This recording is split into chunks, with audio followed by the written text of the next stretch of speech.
Hey guys, welcome back to the Pulling Curls podcast. Today on episode 161, we are talking about being an introverted parent. Let's untangle it.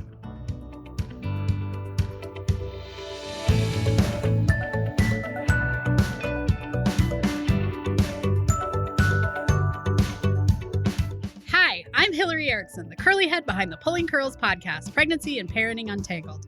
There's no right answer for every family, but on this show, we hope to give you some ideas to make life simpler at your house. Life's tangled, just like my hair.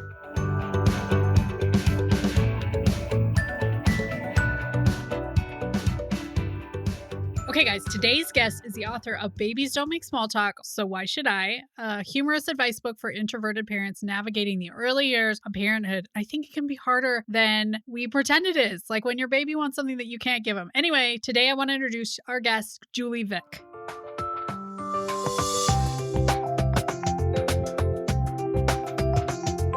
Are you overwhelmed by all there is to do around your house? As a new mom, I felt overwhelmed at every turn. Fortunately, I turned to systems to make a change.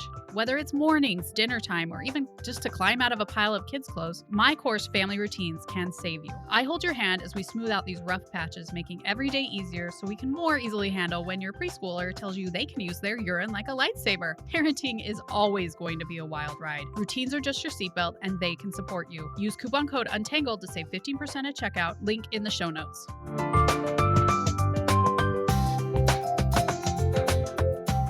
Hey, Julie, welcome to the Pulling Curls podcast. Thanks so much for having me. I'm really excited to talk about this because, I think people label themselves as introvert or not, but I think all of us have times where we veer either way. Yeah. And so I think it's a good thing to think about. And for my pregnant moms, if you're pregnant out there, keep listening because I think this is something you can talk about with your partner in advance. Yeah, definitely. And even if you're not the introvert, if your partner is, I think it's helpful to know sometimes too, right? Yeah. And to give them what they need so that they can be a better parent ultimately, right? For sure. Okay. So how do we define introvert? So it's confusing because I think there's a lot of different definitions out there. And then I think there's sort of what people think it might be. But one kind of like basic or, commonly accepted definition of an introvert is someone who gets drained by stimulation in social situations. And then an extrovert is someone who sort of draws energy from social situations and stimulating environments. And I think people sometimes confuse it with shyness. Introverts aren't always shy. Sometimes they are. Like I think I'm both introverted and shy at times. But shyness is more about fear of judgment in social situations and feeling awkward and sort of like anxious socially. But some introverts are not shy. They feel completely comfortable like doing public speaking and chatting with large groups of people, but it just drains them. Yeah. Okay. So this is interesting. I think most people would say I'm a 100% extrovert. But when I'm at conferences, I have to do like a lot of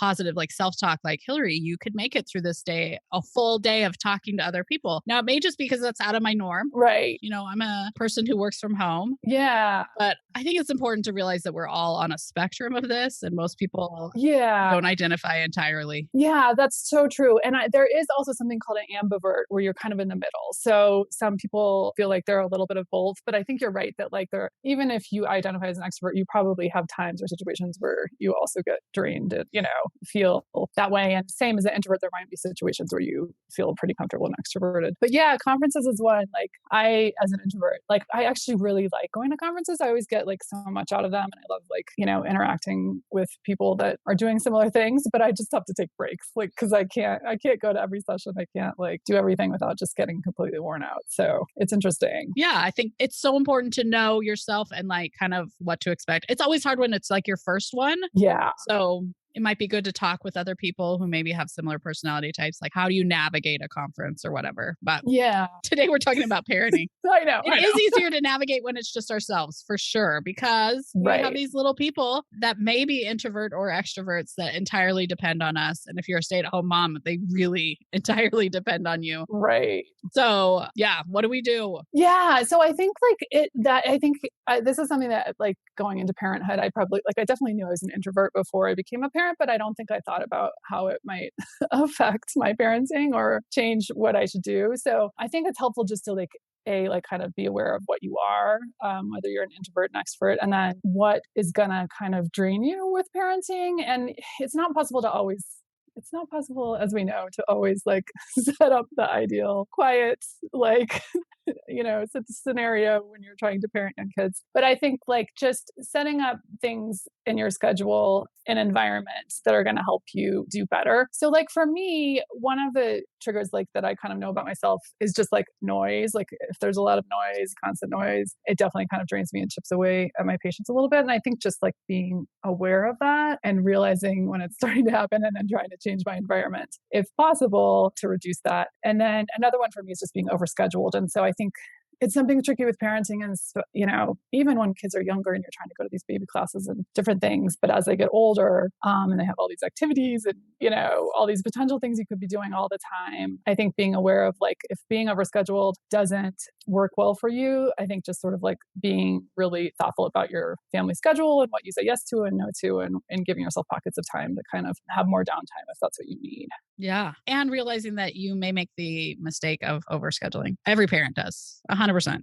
Yeah. And it's so hard to avoid. And I mean, especially, if you, as your kids get older, if you have more than one kid, and even if you only have them do one activity each, that can completely fill up your time. So like for me, I think we tend to have busy weeks sometimes, but I try to, it's not always possible, but I try to keep the weekends a little bit less scheduled if I can, because I think it helps me to kind of have a more mellow weekend to recover from a busy week. But you're right, it's tricky sometimes. Yeah. Okay. So this is hard though, because my parents were definitely like, Hillary, settle down. Hillary, settle down. Hillary, shh. I got shushed a lot. Right. And so I've really tried, definitely have told my kids to. Yeah. I probably even wasn't as nice as shush. I probably have said even meaner things than that, especially because they're older. But like what do we do when we're like the main parent home? Kids are crazy. Right. I tend to be like, let's go outside. Or you go outside.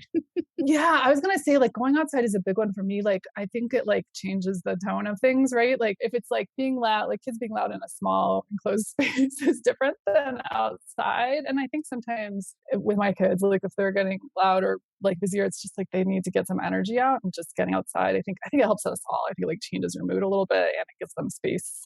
And it's like the noise gets spread out more, right? Yes. Yeah. And it's funny, I was thinking about that too, like recently, like even sometimes if my kids, they're in elementary school now, they're 8 and 10. So sometimes they're like on a video chat with their friends inside and it's getting louder. Sometimes I can just like go out to the porch, just like to have like a slight bit of separation where I can still hear them, but like it helps me. But sometimes, yeah, I agree. Like getting us all outside is helpful. And then some other things that's been helpful for me, sometimes trying to, like we all want the dream is that they're just going to play quietly, right? Like you find some activity or like magic thing where they will just like play quietly on their own. But that is a 15-minute dream.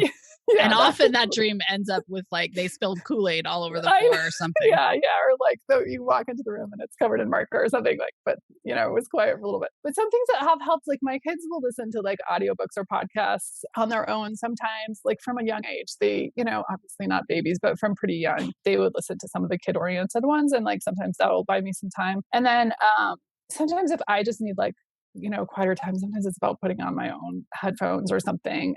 There's noise canceling headphones, or there's, even if I could just listen to music or something else that kind of like separates me a little bit, even if I need to be, near them still. I think those sorts of things have helped me at times too. Yeah. I have a pair of super nice Bose noise canceling headphones because my office is in our dining room, which is right next to the kitchen. Okay. Which I mostly like. Uh-huh. But during the pandemic, I felt like everyone had a snack break every 10 minutes. Right. And they wanted to come down and chitty chat, or they just wanted to like come down and sing. Right. And I didn't want to be like, I'm trying to work here every day, Yeah. because they had enough stress in their lives. So I just bought a nice pair, and they knew if they were on, I was working, and just to leave me alone. But sometimes I would notice they were there and we'd chat for like 5 minutes. Right. And then the headphones would go back on. Right. And we would have each had our interaction and move on with our lives. Yeah, exactly. So I think like still like giving them, still acknowledging them and giving them attention. And I think if you can divide it out, it's so hard, especially it was hard during lockdown when they were doing remote learning and everyone's working from home and everything too. It's funny, I haven't tried these yet too, but I've heard about these like noise reducing headphones. Have you ever heard about those? I think a company called Loop makes them. So it's like you can still hear, but it just like takes the noise down a level. You can pick the level with my Bose. So you can pick, it's like on a scale of 5 or 10, and you can have somewhat, or you can have it totally off, or you can even have it enhance the sounds around you. Like if you're running and you don't want a rapist to catch you. Yeah. Okay. I guess there's sometimes when you don't want it completely blocked out like that. Right. Yeah. Yeah, no, for sure. And that, like you're saying, I think, again, you can't always do this, but I know that like I get a little fried when I'm trying to multitask too much. And so trying to, obviously you have to multitask in parenting all the time, but sometimes trying to like have more defined times if I can, where it's like I'm focusing on them completely or focusing on work completely, but not trying to do both at once. Yeah. Yeah. That's the hard thing. When possible, but yeah.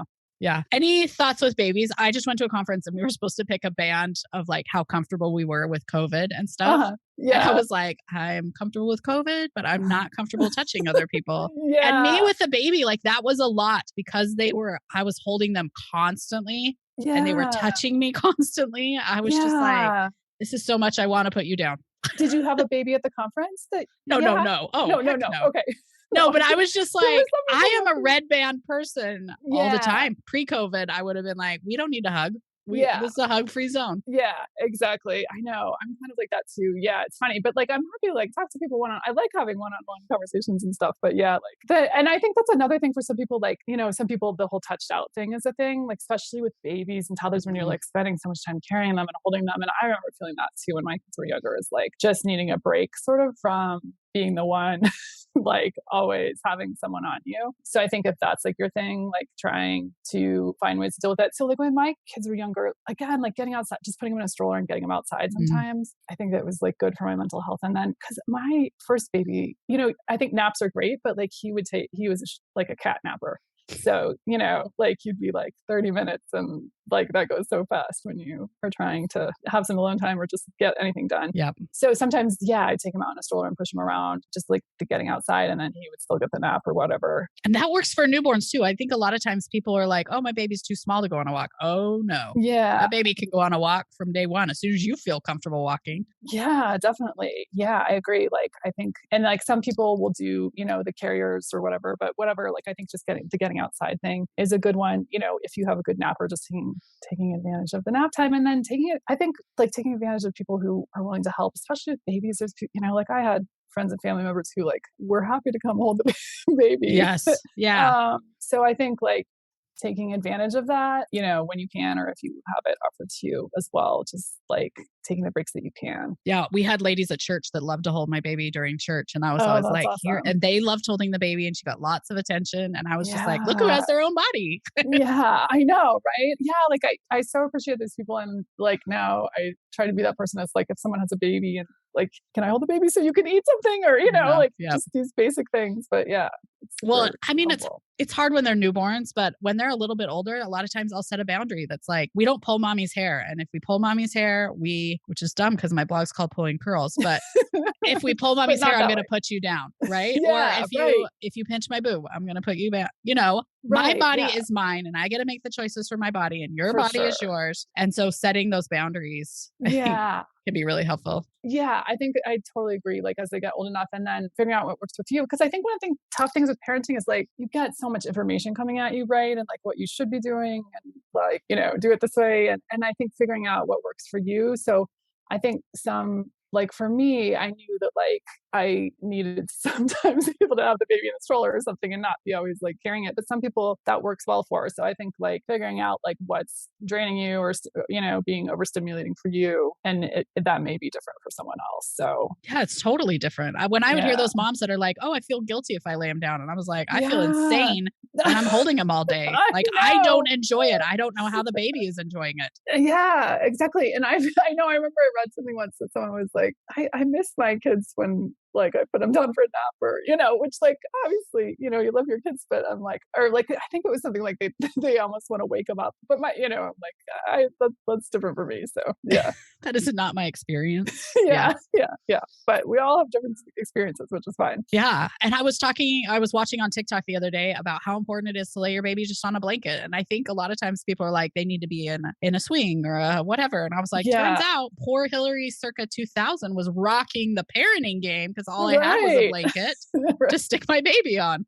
Right. The old school blanket, I think is good. And like, I feel like it is funny. There is something sort of like we've already said magic about getting outside. Cause I feel like sometimes my kids would be like fussy and, sometimes you'd have those days where you're like, what's going on? Like you've tried everything. You don't know like what the thing is. And then sometimes just like getting a change of scenery, like putting them in the stroller or putting them outside on a blanket, or like the ceiling fan was big when my Oh, kids yeah. were babies, right? Like Yeah. having them lay down and watch that. Just these small things that like can help change things and, improve people's moods or babies' moods. Well, and the other thing is to give yourself that break, right? You're not like, Yeah. now's my time to clean the kitchen. Right. If you Yeah. really need that break, then take that time to like, I don't know what you need, read a book or Yeah. just do some meditation. I don't know. Yeah, exactly. I agree. Like, I think it's so hard because you get a little pocket of time and you're like, oh, I should be doing laundry or, there's a million other things. But like, just trying to really like give yourself something that's like a true break for you. And it might just be watching like, a trashy TV show. Like, that's completely fine. I think like whatever feels like it's a break. Along those lines I think like this is obviously not always possible, but if you can get a longer break, sometimes it can be amazing, right? Like if you can have a night alone in a hotel room or something, that can sometimes be, if you're feeling like really, truly like kind of burnout. And especially with babies, like sleep is so huge, right? Like I think all this stuff was magnified for me when my kids were not sleeping that well and I was not sleeping that well. And so it was harder. I think I felt like overstimulated more easily. Yeah. And you feel like it's never going to end. Yeah. And that feeling I think is really hard, right? Because you don't know, like now like my kids are sleeping, so like I have the benefit of seeing what happened, but yeah, when you're in it you're just like, this is going to go on forever. Yeah, it feels like it does. Yeah. Right.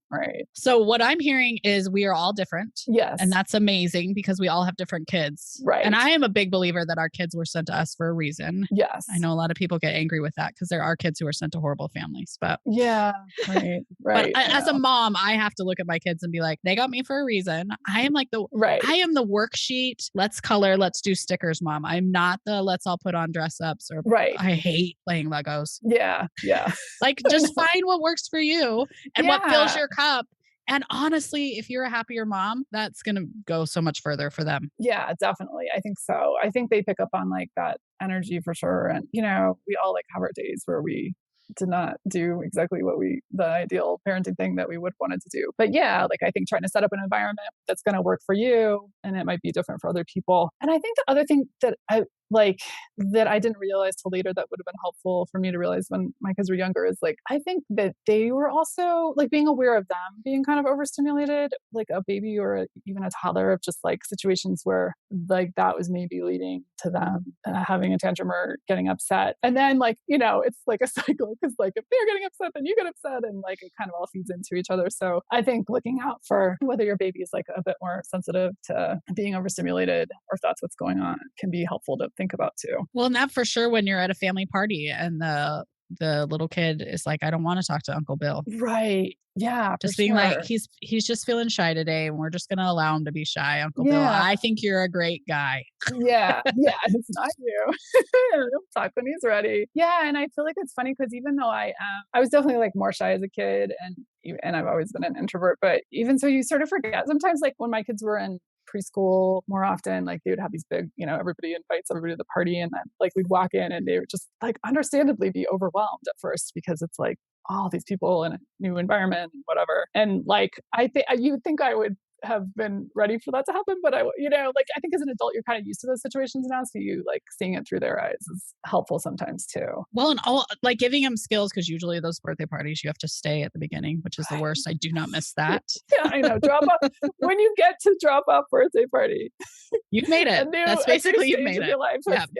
That's open. Yeah. But giving them like skills, because you could be like, hey, it's really loud in here. Is that bothering you? Like we can go find a toy over in the corner. Yeah. Just to cope with it. And then, 15 minutes, you're like, do you want to go play with the other kids? And they're like, yeah. Yeah, definitely. I think that's like great. Or if you can like, prep them before going, like we're going to go and there's probably going to be a lot of people that you don't know, like you can do this you can stay near us for a while and it's fine. You don't have to. And you're right. I think it like your example with you go talk to uncle, whoever, like I think that happens sometimes at parties and things is people expect kids to just like jump right in or be comfortable right away. And I think that doesn't always happen. Yeah. I will say I was extremely like painstakingly shy to my parents as a kid. So I had to settle down and then it was like, Hillary, you need to talk. Right. So I wish my parents had picked a side. Which did they want me to be? Right. Yeah. But I grew out of it. I mean, I'm not shy now, so who knows? Yeah. And I think the shyness, it's funny, shyness versus introversion. Like introversion, I think is a personality trait that you probably are going to have. But like shyness, I think you can there is like an exposure therapy element to like getting more used to those situations. Cause I think I have too. Like I was like extremely shy as a kid, but being told like, or asked like, why don't you talk more? Or, that didn't help me really. But like, I think you get used to those social situations and how to navigate them so you feel more comfortable sometimes. Yeah. I mean, you obviously don't want a kid that's 12 that literally won't talk to anybody. Then you'd have to like work on it at home and role play and all those different kinds of things. But yeah, when you're and I think 3, it's different. Yeah, it's different when you're 3, right? Yeah, 3 versus 12 is huge. And I think like as an introvert, I do like talking to people. I like having, one-on-one conversations in smaller groups. And so I think like just being aware of that. And then there are situations where you just need to like push yourself out of your comfort zone a little bit, right? Like it might not be your ideal to go to like a networking mixer or something like that, but figuring out how to navigate those situations is still helpful, right? Yeah. And as your kids get older, I mean, you're not going to talk to your 3-year-old, but you can be like, at this party, because I'll say to my kids, conferences can be really overwhelming to me. And I have to like give myself a pep talk in my brain that I can talk to strangers. For sure.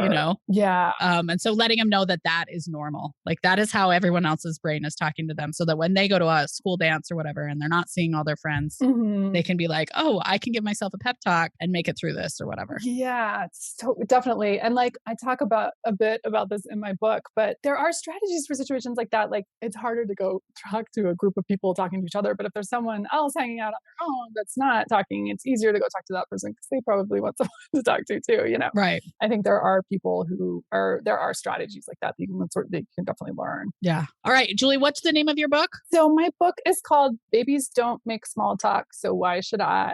And it's a humorous advice book for introverted parents focused on years from pregnancy through preschool. So sort of the younger years. So it has a mix of like, I'm a humor writer, so a mix of some humor pieces, but also some advice for navigating these sorts of things. I love that. And do you have a website too? Yeah, my website is julievick.com. It's JULIEVICK.com. And you can get to find out more about me and social media and newsletter and all that stuff on there. All right. And I will put all that in the show notes at Pulling Curls. So definitely check out Julie. I think we need to be kinder to ourselves and like be like, this is just how I am. Right. And how am I going to be a mom around who I am? Yes, exactly. Because you're not going to change yourself while you have, especially if you're sleep deprived. Like that's who you are. Especially, yeah, right. You're doing a good job. You're doing the best you can. That's right. Thanks for coming on, Julie. All right. Thanks so much for having me. Okay, guys, I hope you enjoyed today's episode. It's so important that we take our needs into account along with our kids. So hopefully you enjoyed it. Stay tuned. Next week, we are talking about having a BM at delivery, so a bit of a lane change. And then the week after that, we are talking about making invisible work visible. So I think these are going to be fun conversations. Stay tuned. Thanks so much for joining us on today's episode. The Pulling Curls podcast grows when you share us on social media or leave a review. If you do, please tag us so that we can share and send you a virtual hug, which frankly is my favorite kind of hugging. Until next time, we hope you have a tangle-free day.